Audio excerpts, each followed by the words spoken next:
The rain drummed against the floor-to-ceiling windows of the Blackwood and Associates law firm on Michigan Avenue, casting wavering shadows across the mahogany conference table where Sarah Matthews sat reviewing quarterly reports. At 34, she had worked her way up to senior associate, specializing in corporate acquisitions, a position that had become even more significant after marrying into the Blackwood family 8 years ago. "Sarah, could you grab the Henderson files from Mother's office?" David's voice carried that familiar tone of casual authority as he poked his head into the conference room.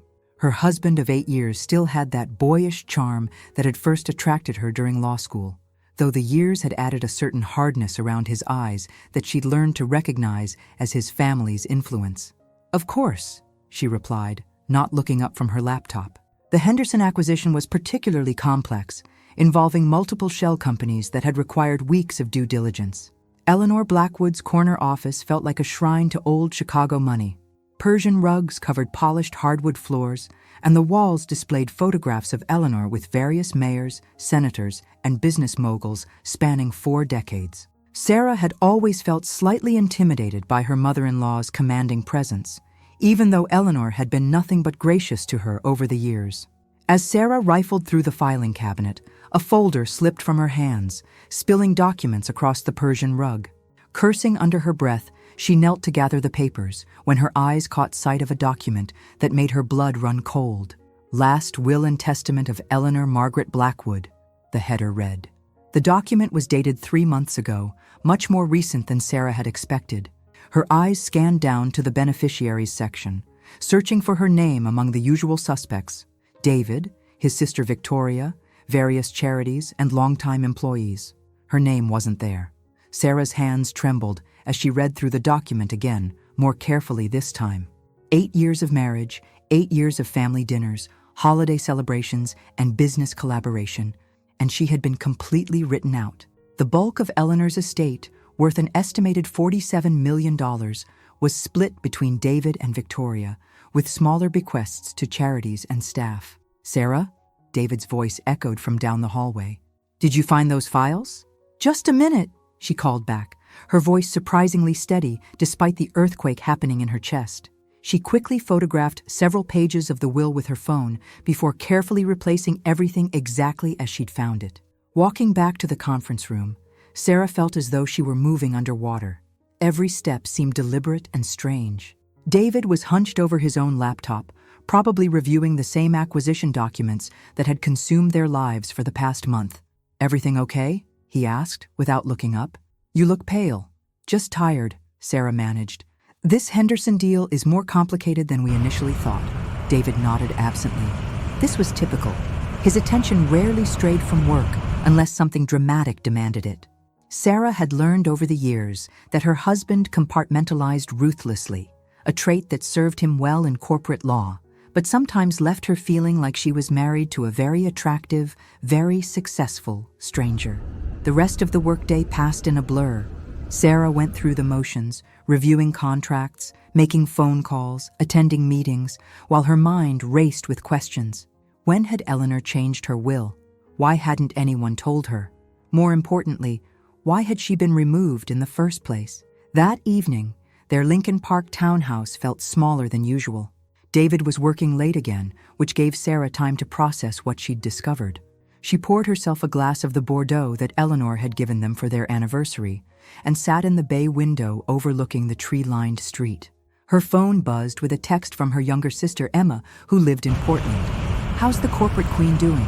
Still fighting the good fight in the concrete jungle?" Sarah stared at the message for a long moment before typing back. "Everything's fine. Just the usual work stress." But everything wasn't fine. She felt like she'd been living in a carefully constructed illusion, and someone had just handed her a pair of glasses that revealed the truth. The Blackwood family, with their old money traditions and unspoken hierarchies, had apparently never truly accepted her as one of their own. Sarah walked to her home office, a small room that David had grudgingly allowed her to claim when they'd bought the house.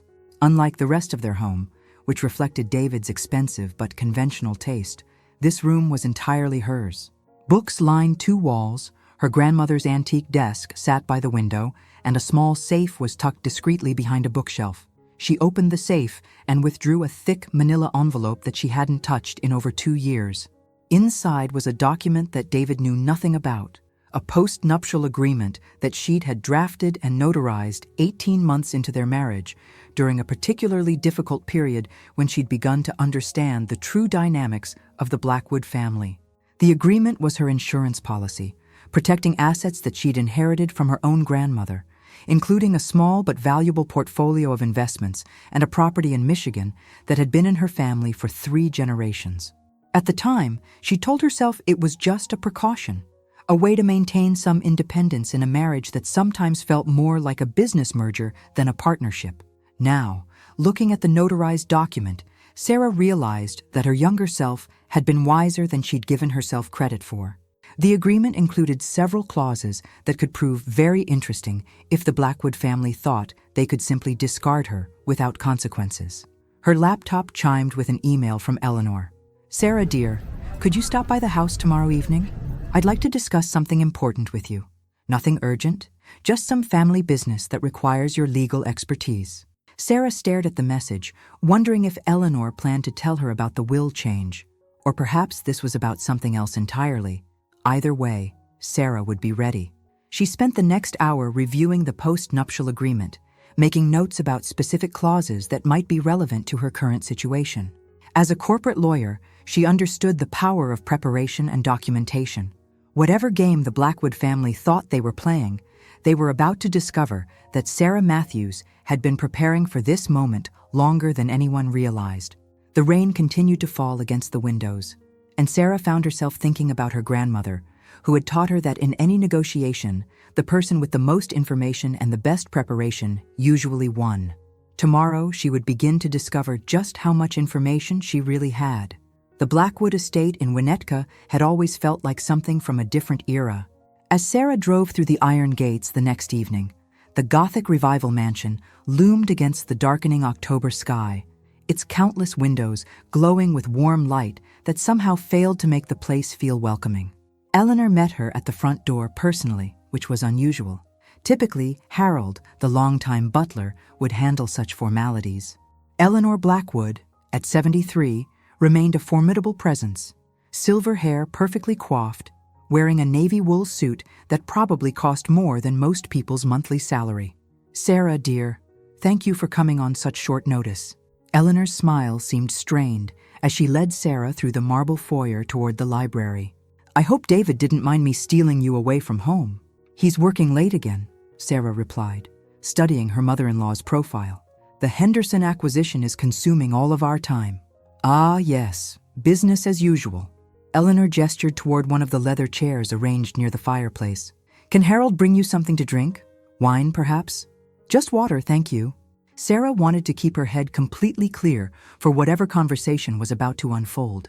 Eleanor settled into the chair across from her, and for a moment, neither woman spoke. The silence stretched between them like a taut wire, filled with unspoken tensions and carefully maintained politeness.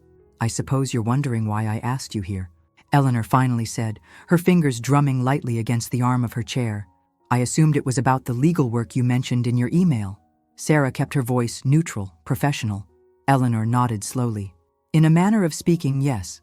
Sarah, I need to discuss something rather delicate with you. Something about the family's future arrangements." Here it comes, Sarah thought. She's going to tell me about the will. "I've been reviewing my estate planning recently," Eleanor continued, "and I've made some decisions that I felt you should be aware of." Sarah waited, letting the silence do the work for her. In corporate negotiations, she'd learned that whoever spoke first often held the weaker position. Eleanor seemed to struggle with her words, which was unlike her. The matriarch of the Blackwood family was known for her directness, her ability to cut through pleasantries and get straight to the point. "The truth is, Sarah, I've removed your name from my will." There it was. Sarah felt a strange sense of relief that the pretense was finally over. "I see," she said simply. Eleanor blinked, clearly expecting a more dramatic response. "You don't seem surprised." "Should I be?" Sarah asked. "It's your money, Eleanor. You have every right to distribute it as you see fit." "Yes, but we're family. You've been part of this family for 8 years." Sarah leaned back in her chair, studying Eleanor's face. There was something else here, something beyond a simple decision to cut her out of the inheritance.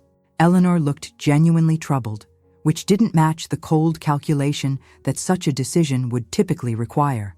"May I ask why?" Sarah said quietly. Eleanor stood and walked to the window overlooking the lake. "It's complicated, dear. There are things about this family, about our business arrangements, that you're better off not inheriting along with the money." "What kind of things?" Eleanor turned back to face her, and Sarah was surprised to see what looked like fear in the older woman's eyes. "The kind of things that could destroy everything we've built. The kind of things that could put you in danger." This wasn't what Sarah had expected. She'd prepared for coldness, for rejection, for the revelation that she'd never truly been accepted. She hadn't prepared for Eleanor to suggest that being removed from the will was somehow protection. "Eleanor, what are you talking about?" Before Eleanor could answer, the library door opened, and Victoria Blackwood swept in with her usual dramatic flair. David's sister had inherited their mother's commanding presence, but none of her subtlety. At 36, Victoria managed the family's charitable foundation, a position that gave her social status while keeping her away from the more serious aspects of the family business. "Mother, what's taking so long?" Victoria stopped short when she saw Sarah. "Oh, I didn't realize we were including outsiders in family discussions." The word outsiders hit Sarah like a slap. After 8 years of marriage, after countless family gatherings and business collaborations, she was still an outsider. "Victoria, please," Eleanor said sharply. "Sarah is family." "Is she?" Victoria's smile was cold. "Because I was under the impression that family members were included in important family decisions, not discovered them by accident." Sarah's blood chilled. Victoria knew that she'd found the will. But how? "I don't know what you're implying," Sarah said carefully. Victoria laughed, a sound like breaking glass. "Oh, please, Harold saw you photographing documents in Mother's office yesterday. Did you really think you could snoop around without consequences?" Eleanor looked stricken. "Victoria, that's enough. No, Mother, I think we need to clear the air here." Victoria moved to stand behind Eleanor's chair, one hand possessively on her mother's shoulder. "Sarah, you've been very clever over the years, playing the devoted daughter-in-law, the helpful corporate lawyer, the perfect wife to my brother. But we know who you really are." "And who is that?" Sarah asked, her voice dangerously quiet. "Someone who married into this family for money and position. Someone who's been gathering information and biding her time. Someone who thinks she can manipulate her way into an inheritance she never deserved." Sarah stood slowly, her legal training kicking in. In hostile negotiations, the worst thing you could do was let emotion drive your response. "That's an interesting theory, Victoria. Do you have any evidence to support these accusations?"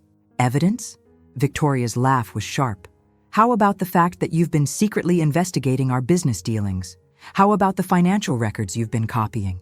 How about the questions you've been asking our clients about transactions that don't concern you?" Sarah felt the ground shifting beneath her feet. It was true that she'd been thorough in her due diligence work, perhaps more thorough than necessary, but she'd been doing her job, hadn't she? Eleanor had gone very still. "Sarah, is this true?" "I've been doing the legal work you assigned me," Sarah said carefully.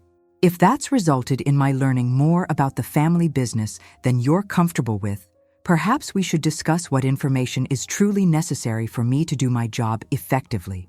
"Don't play innocent," Victoria snapped. "We know about your little insurance policy, too." Sarah's heart stopped. They knew about the post-nuptial agreement. "Insurance policy?" Eleanor asked, looking between her daughter and daughter-in-law. Victoria smiled triumphantly. "Ask Sarah about the document she had notarized 2 years ago. Ask her about the little agreement she made to protect herself financially if this marriage doesn't work out." Eleanor turned to Sarah, her expression unreadable. "Is this true?" Sarah realized that this moment would define everything that came next. She could deny it, she could minimize it, or she could own it completely. In corporate law, she'd learned that half-truths were often more dangerous than lies. "Yes," she said simply. "I had a post-nuptial agreement drafted and notarized." The silence that followed was deafening. "You see," Victoria said, "she's been planning her exit strategy from the beginning. She never had any intention of being a real member of this family." "That's not true," Sarah said, but even as she spoke, she wondered if it was. Had she been preparing for this moment all along? Had some part of her always known that she would never truly belong here? Eleanor sat down heavily, suddenly looking every one of her 73 years. Sarah, I think perhaps you should go. Eleanor, please, let me explain. I think you've explained enough, Victoria said coldly. Harold will see you out. As if summoned by some invisible signal, the butler appeared in the doorway. Sarah looked at Eleanor one more time, hoping to see some sign of the woman who had welcomed her into the family 8 years ago. Instead, she saw only disappointment and something that might have been fear. Walking out of the Blackwood mansion, Sarah felt like she was leaving more than just a house. She was leaving behind the identity she'd built as David's wife, as a member of one of Chicago's most prominent families. The question was, who was she without all of that? By the time she reached her car, Sarah had made a decision. If the Blackwood family wanted to treat her as an outsider, if they wanted to play games with wills and accusations, then perhaps it was time for them to discover what she'd really learned during her 8 years of marriage. The post-nuptial agreement in her safe wasn't just about protecting her assets, it was about protecting information. And Sarah Matthews had been collecting a lot of very interesting information. David didn't come home that night. Sarah woke to a text message sent at 2:47 a.m. Staying at the office. Need time to think. We'll talk tomorrow. She made coffee and sat in her kitchen, watching the sun rise over Lincoln Park. The events of the previous evening felt surreal, like something that had happened to someone else. But the empty space in their bed was real enough, as was the silence that filled their normally bustling home. At 9 a.m., her phone rang. The caller ID showed her law school friend Marcus Chen, who now worked as a federal prosecutor. Sarah, are you busy? Marcus sounded strained. I need to ask you something, and I need you to be completely honest with me. A chill ran down Sarah's spine. What's going on, Marcus? I'm calling as a friend, not in any official capacity, but have you noticed anything unusual about the Blackwood family's business dealings recently? Sarah's grip tightened on the phone. What kind of unusual? The kind that might interest federal investigators. Sarah, we've been building a case for the past 18 months. Financial irregularities, possible money laundering, connections to some very questionable overseas accounts. Your mother-in-law's firm is right in the center of it. The coffee cup slipped from Sarah's hand, shattering against the kitchen floor. What are you saying? I'm saying that Eleanor Blackwood and her company are under federal investigation, and as her daughter-in-law and an employee of the firm, you could be considered either a co-conspirator or a witness. Which one depends entirely on what you know and when you knew it. Sarah sank into a kitchen chair, her mind reeling. Marcus, I swear to you I had no idea. I believe you. But Sarah, if you have any information, any documents, any records, anything that might be relevant, you need to decide very quickly what side of this you want to be on. After Marcus hung up, Sarah sat in her kitchen for a long time, surrounded by broken ceramic and the wreckage of everything she'd thought she knew about her life. Eleanor's words from the night before suddenly made sense. There are things about this family that you're better off not inheriting. Eleanor hadn't removed her from the will out of spite. She'd been trying to protect her. Sarah spent the morning in her home office, reviewing every document she'd worked on for the past 2 years. With fresh eyes and Marcus's warning echoing in her mind, patterns began to emerge that she'd previously dismissed as routine business complexity.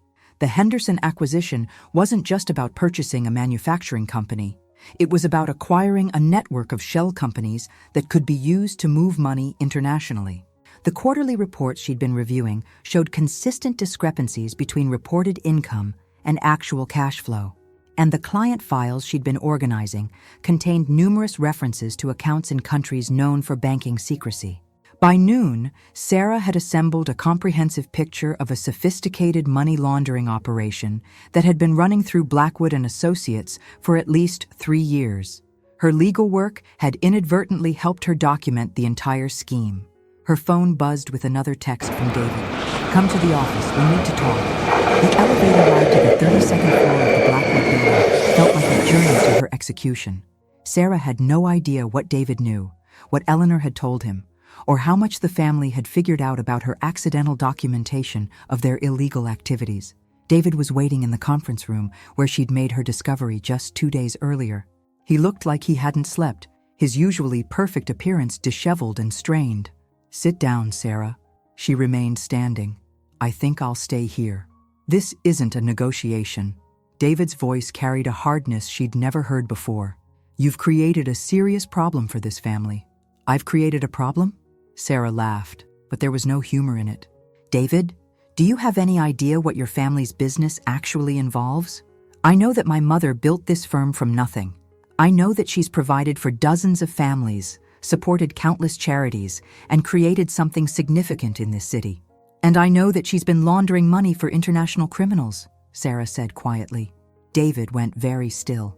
"That's a serious accusation." "It's not an accusation. It's a fact. I've been working on these files for months, David. I've seen the patterns, the inconsistencies, the connections. Your family's firm is running a money laundering operation. You don't know what you're talking about, don't I?" Sarah walked to the window, looking out over the Chicago skyline. "The Henderson acquisition is a front. Those quarterly reports you had me review, they document systematic financial fraud. And those client files I've been organizing, they're a roadmap for federal investigators." When she turned back, David was staring at her with something that looked like horror. "You've been building a case against us," he said slowly. "No, David, I've been doing my job." The case built itself. The post-nuptial agreement, the document copying. Victoria was right. You've been planning this all along. Sarah felt something breaking apart inside her chest. The post-nuptial agreement was to protect myself financially if our marriage fell apart. I never imagined I'd need protection from federal prosecution. "What do you want?" David's voice was flat now, businesslike. "Money? A better divorce settlement? What's your price for keeping quiet?" The question hit Sarah like a physical blow. After 8 years of marriage, her husband was trying to buy her silence as if she were just another business problem to be solved. "I want to know if you knew," she said quietly. "I want to know if the man I married, the man I've shared a bed with for 8 years, knew that his family was criminals." David was quiet for a long time. When he finally spoke, his voice was barely above a whisper. "I suspected. Not the details, not the scope of it, but yes, I knew something wasn't right. And you said nothing. It's my family, Sarah. It's everything we are, everything we've built. I couldn't just destroy that, even if it meant destroying me." David looked at her then, really looked at her, and Sarah saw something in his eyes that might have been regret. I hoped you'd never find out. I thought we could keep you separate from all of this, by removing me from the will, by making sure I never inherited anything that could connect me to the illegal activities. Mother was trying to protect you. And what were you trying to do, David?" He didn't answer, but he didn't need to. Sarah could see the truth in his face. He'd been trying to protect the family business, even if it meant sacrificing her. Sarah walked toward the door, then stopped. "There's something you should know about that post-nuptial agreement, David." "What?" "It doesn't just protect my financial assets. It includes a clause about information discovered during the course of our marriage. Information that might be relevant to legal proceedings." David's face went pale. "What are you saying?" "I'm saying that if I'm forced to testify about what I've learned, the agreement protects me from any claims that I violated attorney-client privilege or spousal confidentiality. I documented everything, David, and I have the legal right to use that documentation to protect myself. You're threatening us." "No," Sarah said, opening the conference room door. "I'm telling you that your family's attempt to remove me from the will may have been the biggest mistake they ever made." As she walked toward the elevator, Sarah felt strangely calm. For the first time in years, she knew exactly who she was and what she needed to do. The question now was whether she could do it before the Blackwood family realized just how much power they'd inadvertently given her. 3 weeks later, Sarah sat in a federal courthouse downtown, watching through bulletproof glass as Eleanor Blackwood was led away in handcuffs. The arraignment had taken less than 30 minutes. Money laundering, racketeering, tax evasion, the charges read like a catalog of white-collar crime. Marcus Chen found her in the courthouse corridor afterward. "How are you holding up?" "I'm not sure," Sarah admitted. "It's strange, watching your life completely disappear. You did the right thing. The information you provided helped us build an airtight case. Without your documentation, Eleanor and her associates might have continued their operation for years." Sarah nodded, but she felt no satisfaction in being right. The past 3 weeks had been a blur of federal interviews, legal meetings, and the systematic dismantling of everything she'd built over the past 8 years. David had moved out of their townhouse the day after their confrontation at the office. He'd left no forwarding address, no explanation beyond a brief note saying that he couldn't be married to someone who had betrayed the family. The divorce papers had been filed within a week. "What happens now?" Sarah asked. "Eleanor will likely face 10 to 15 years in federal prison. The firm's assets are being seized, and several of their major clients are under investigation. As for you," Marcus paused, "the post-nuptial agreement you signed may be the smartest legal document I've ever seen. It protects you from any criminal liability and ensures that you keep your personal assets regardless of what happens to the Blackwood fortune." Sarah had spent considerable time over the past few weeks marveling at her younger self's intuition. The document she'd had notarized during a period of marital uncertainty had turned out to be her salvation. Not because she'd planned for her husband's family to be criminals, but because she'd been wise enough to protect herself from whatever might go wrong. "There's something else," Marcus continued. "The federal government has a whistleblower protection program. Given the scope of the financial crimes you helped uncover, you're entitled to a significant reward, potentially several $millions.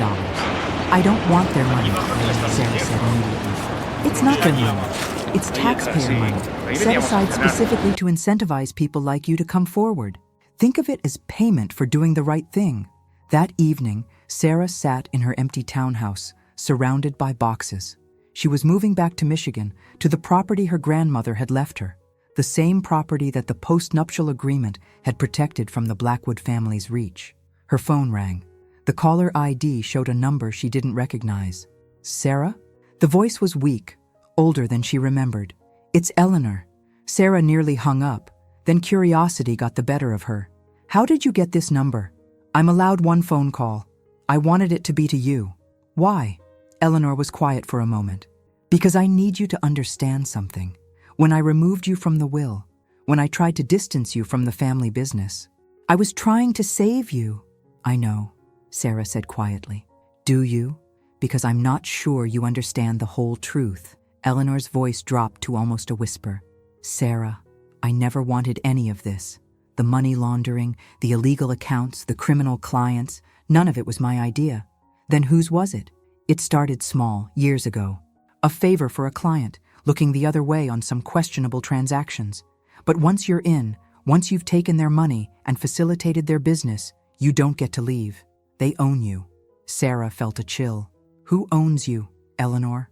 "People you don't want to know about. People who made it very clear that if I tried to stop, if I tried to expose what was happening, they would hurt my family.